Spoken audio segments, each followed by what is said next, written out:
Hello students, आज जो अपन topic देख रहे हैं मैक्रो का, discuss the economic consequences of inflation. कि इन्फ्लेशन से क्या फर्क पड़ता है। इन्फ्लेशन का मतलब है महंगाई। What measures would you recommend to check inflationary measures in the economy. और आप इन्फ्लेशनरी मेजर्स को करेक्ट करने के लिए, कंट्रोल करने के लिए, चेक करने के लिए क्या मेजर्स कर सकते हैं। तो सबसे पहले तो कुछ 6 मेजर इफेक्ट्स मैं आपको बताऊंगा कि क्या इन्फ्लेशन के इफेक्ट्स जो हैं वो आपके पड़ते हैं। पहला जो आपका इफेक्ट है वो मैं आपको बता रहा हूँ, effect on distribution of income and wealth.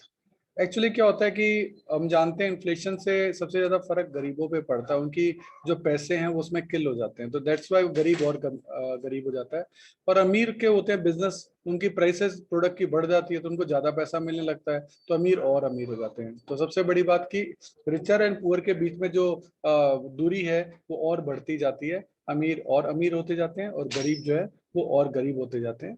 तो अब यहाँ डिफरेंट ग्रुप्स की बात हो रही है। तो नंबर 1 है क्रेडिटर्स एंड डेटर। देखो, क्रेडिटर वो हैं जो आपसे पैसा मांगते हैं।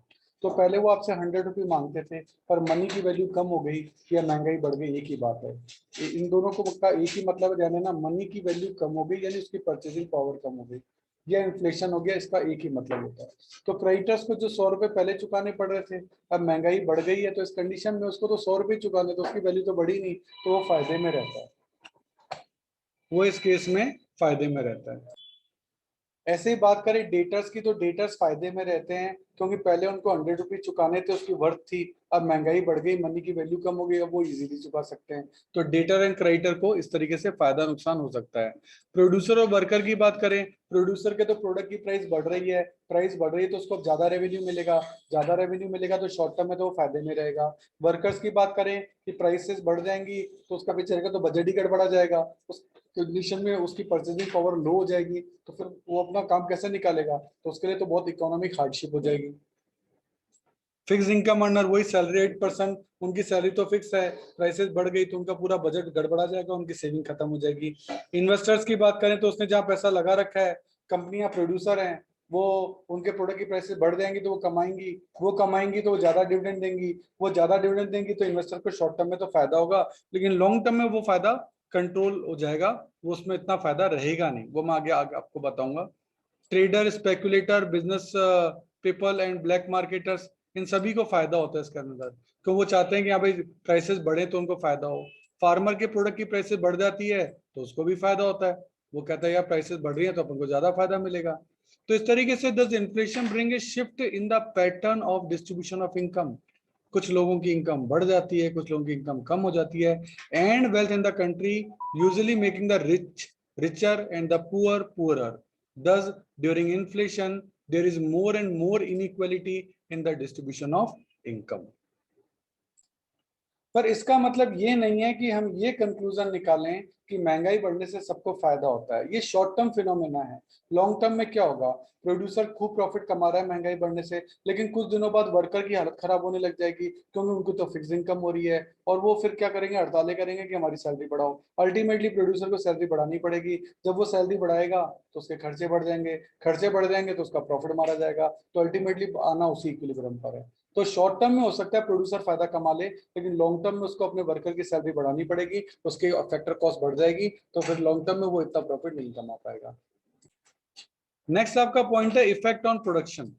देखो, the rising prices stimulate the production of all goods both of consumption and capital goods. क्यों प्राइसेस बढ़ रही हैं, लोग जो है प्रोड्यूसर को खूब फायदा हो रहा है, प्रोड्यूसर खूब कमा रहा है क्योंकि प्राइसेस बढ़ने पे उसको रेवेन्यू ज्यादा। तो producer get more and more profit क्योंकि प्राइसेस बढ़ रही है। They try to produce more and more, अब वो ज्यादा प्रोडक्शन करना चाहते हैं कि हाँ भाई अपन खूब प्रोडक्शन करेंगे तो खूब प्रॉफिट कमाएंगे, लेकिन फुल एम्प्लॉयमेंट की कंडीशन आ गई। अब फुल एम्प्लॉयमेंट की कंडीशन है तो लोग कहाँ से लाओगे, प्रोडक्शन बढ़ाओगे कैसे। तो शॉर्ट टर्म में तो आप प्रॉफिट कमा लेते हो, लेकिन लॉन्ग टर्म में जब फुल एम्प्लॉयमेंट की कंडीशन आ जाएगी, आप प्रोडक्शन नहीं बढ़ा पाओगे, सैलरीज आपको बढ़ानी पड़ेगी, खर्चे आपके बढ़ जाएंगे, तो आप उतना प्रॉफिट नहीं कमा पाओगे जितना कि पहले कमा रहे थे।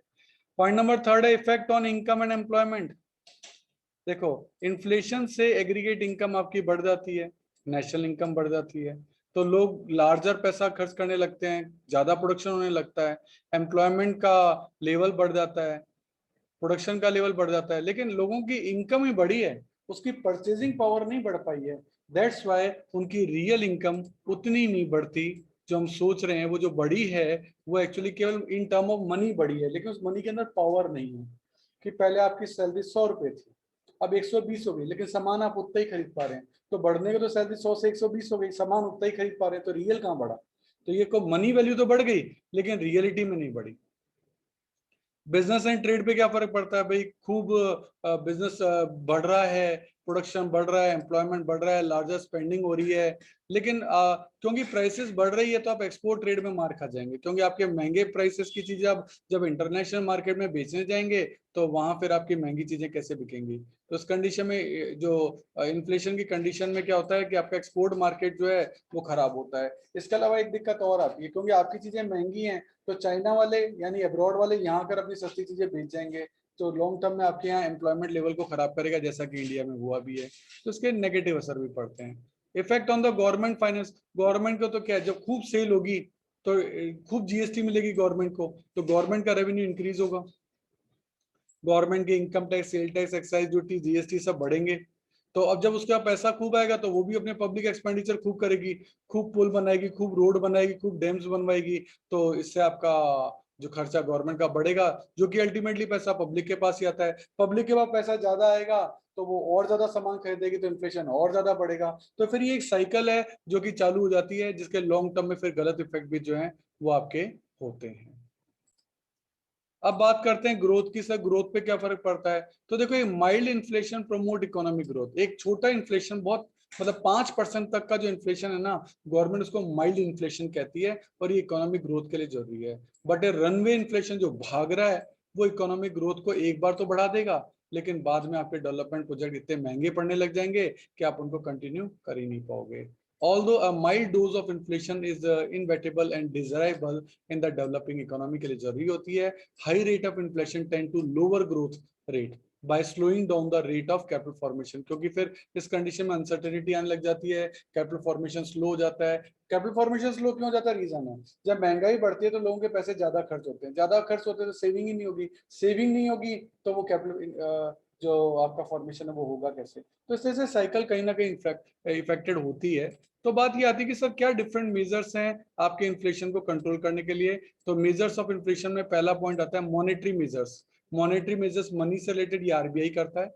फिस्कल मेजर्स ये गवर्नमेंट करती है, और प्राइस कंट्रोल का मेजर भी गवर्नमेंट करती है। बारी बारी से अपन एक लेते हैं। सबसे पहले मनी मेजर्स। मनी मेजर्स जो है वो आरबीआई देखता है। आरबीआई ये देखता है कि अभी मनी को अपन सप्लाई को कैसे अप डाउन करके कर सकते हैं। सबसे पहले आता है बैंक रेट। जिस रेट पे बैंक कमर्शियल बैंक्स को आरबीआई जो है लोन देता है, जो वो बैंक रेट कहलाती है। अगर उसको लगता है मार्केट में पैसा बहुत ज्यादा हो गया है, मार्केट में पैसा ज्यादा होता है तो महंगाई होती है, तो उसको कंट्रोल करने के लिए वो बैंक रेट बढ़ा देता है। बैंक रेट बढ़ाने से क्या होता है कि जो कमर्शियल बैंक्स हैं वो पब्लिक को लोन जो है वो सस्ते नहीं दे पाते, इससे मनी का कंट्रोल हो जाता है। इसके अलावा making the borrowing of money costlier, यानी जो लोन वगैरह है वो महंगे कर देता है। उस कंडीशन में भी क्या होता है कि पब्लिक लोन लेती नहीं है, तो पब्लिक के पास पैसा कम हो जाता है। Creating adverse situation in the business, business की सिचुएशन को थोड़ा सा टफ कर देता है। साइकोलॉजिकल इम्पैक्ट इस तरीके से देता है जैसे कि लोग जो है पैसा कम खर्च करें, तो लोग ज्यादा डिमांड करेंगे ना, उसी से महंगाई बढ़ती है। लोग खूब पैसा खर्च करना चाहते हैं तो उससे प्राइसेस बढ़नी चालू हो जाती हैं और इन्फ्लेशन अपने आप आ जाता है। इंक्रीजिंग प्रोपेंसिटी टू सेव, लोगों को सेव करने की आदत जो है वो उनमें डलवाता है, जिससे वो क्या करता है, सेविंग पे काफी सारे बेनिफिट देता है कि अगर आप इतना पैसा सेव करोगे, यहाँ लगाओगे, तो आपको टैक्स में जो है वो कुछ फायदा हो सकता है। ये कुछ ऐसी स्कीम्स लगाना जिसपे ज्यादा ब्याज मिल सकता है, तो लोगों को सेव करने की आदत हो। Direct control of credit creation. Credit creation में आपका आ जाता है कि हाँ भाई वो जो आपका सीआरआर और एसएलआर यानी कैश रिजर्व रेशियो और स्टैच्यूटरी लिक्विड रेशियो, इनकी रेट्स को भी वो बढ़ाकर महंगाई को कंट्रोल कर सकता है। इसके अलावा ओपन मार्केट ऑपरेशन, वो सभी कमर्शियल बैंक को कहता है कि आप मेरी सिक्योरिटी खरीदो। सिक्योरिटी खरीद लेने से क्या होगा, कमर्शियल बैंक के पैसे यूज हो जाएंगे, अब वो पब्लिक को लोन दे नहीं पाएगा, तो मनी अपने आप कम हो जाएगी। रिजर्व रेशियो मैंने आपको बताया, सीआरआर बढ़ा सकता है कि हाँ भैया ज्यादा पैसा मैं मेरे पास रखूंगा, उससे कमर्शियल बैंक का पास पैसा कम हो जाएगा। वो एसएलआर को भी कम बढ़ा सकता है कि हाँ भाई तुमको भी अपने पास ज्यादा पैसा रखना पड़ेगा। इस तरह से आरबीआई काफी सारे मेजर्स रख सकता है इन्फ्लेशन को कंट्रोल करने के लिए। इन्फ्लेशन में बेसिकली क्या होता है कि पब्लिक के पास पैसा ज्यादा हो जाता है, उनको पैसे को कंट्रोल करने के लिए वो कमर्शियल बैंक के पैसे को कंट्रोल करता है, उससे अपने आप इन्फ्लेशन कंट्रोल में आने लग जाता है। नेक्स्ट आपका आता है फिस्कल मेजर्स, ये करती है गवर्नमेंट। गवर्नमेंट ये देखती है कि यार हमारे पास खूब सारे टैक्सेस आ रहे हैं, अब गवर्नमेंट पैसा खर्च कर रही है, अब खर्च करने से लोगों का पैसा वापस पहुंच रहा है, वापस पहुंच रहा है तो और ज्यादा डिमांड होती है, उससे इन्फ्लेशन बढ़ने लग जाता है। तो गवर्नमेंट क्या करती है, पब्लिक के पैसों को कंट्रोल करने के लिए, उनकी डिस्पोजेबल इनकम को कम करने के लिए टैक्सेस ज्यादा लगाती है। अब ज्यादा टैक्सेस जब लगेंगे तो लोगों की इनकम अपने आप ही कम हो जाएगी, या सेविंग अपने आप ही कम हो जाएगी। जब सेविंग कम हो जाएगी तो वो पैसे भी खर्च कम करेंगे। इस तरह से फिस्कल मेजर्स के थ्रू गवर्नमेंट भी जो है वो इनको कंट्रोल कर सकती है। इसके अलावा प्राइस कंट्रोल के थ्रू भी इन्फ्लेशन कंट्रोल होता है। गवर्नमेंट वॉर की सिचुएशन में या अदर कंडीशन में कभी कभी क्या होता है, प्राइसेस पे बैरियर लगा देती है कि इससे महंगा आप नहीं बेच सकते। जैसे कोरोना पीरियड में गवर्नमेंट ने सैनिटाइजर के लिए, मास्क के लिए और अब कोरोना वैक्सीन के लिए प्राइसेस तय कर दी कि भाई आप इतने में ही बेचोगे, आप ज्यादा में नहीं बेच सकते। तो उससे गवर्नमेंट जो है प्राइस कंट्रोल के बैरियर लगाकर भी कंट्रोल जो है वो कर सकती है। फिर भी इन सभी सिचुएशंस का कंक्लूजन मैं आप लोगों को ये दूंगा कि माइल्ड इन्फ्लेशन किसी भी इकोनॉमी के लिए एक ग्रीसिंग का, ऑयलिंग का काम करता है कि 5% तक का इन्फ्लेशन आपकी इकोनॉमी को मूव करता है, जिससे कि आपकी जो चीजें हैं वो एडजस्ट होती रहें। अगर इन्फ्लेशन नहीं होगा वो भी बहुत बड़ी गड़बड़ हो जाएगी, और ज्यादा होगा वो भी गड़बड़ हो जाएगी। उसको एक कंट्रोल्ड वे में 5% के आसपास रखना पड़ता है। ये माइल्ड इन्फ्लेशन किसी भी इकोनॉमी की स्मूथ ग्रोथिंग के लिए बहुत ही जरूरी है।